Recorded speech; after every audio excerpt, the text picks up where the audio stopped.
महाराष्ट्र राज्याचं अर्थसंकल्पीय अधिवेशन नुकतंच संपलं असून मिरज विधानसभा मतदारसंघासाठी जो निधी मंजूर करून आणला त्या संदर्भात मिरज येथील जनसंपर्क कार्यालयात सांगली जिल्हा माजी पालकमंत्री आमदार डॉक्टर सुरेश भवखाडे यांनी पत्रकार परिषद घेतली।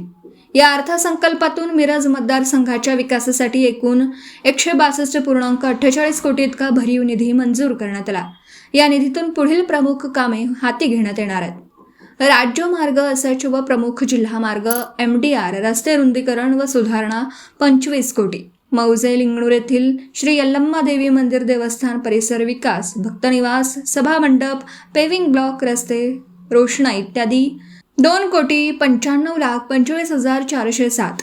मिरज शहरातील किसान चौक येथे 100 खाटांचं महिला व नवजात शिशु रुग्णालय 46,73,76,631 कामास लवकरच सुरुवात होणार। कृष्णा कोयना उपसा सिंचन म्हैसाळ योजना वंचित क्षेत्रासाठी 47,41,42,000।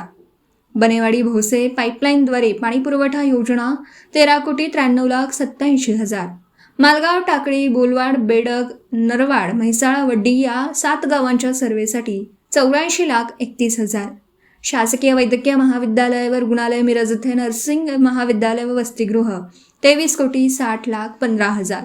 नागरी दलितेवर योजनेअंतर्गत रस्ते विकास कामे 1,99,13,169। या सर्व विकास कामांमुळे मिरज मतदारसंघात रस्ते, पाणी, आरोग्य व शिक्षण या क्षेत्रांमध्ये मोठ्या प्रमाणावर बदल घडून येणार असून कामांना लवकरच सुरुवात होईल। दिवसभरातील घडामोडींचा आढावा घेण्यासाठी पाहत रहा N24 मराठी न्यूज चॅनल।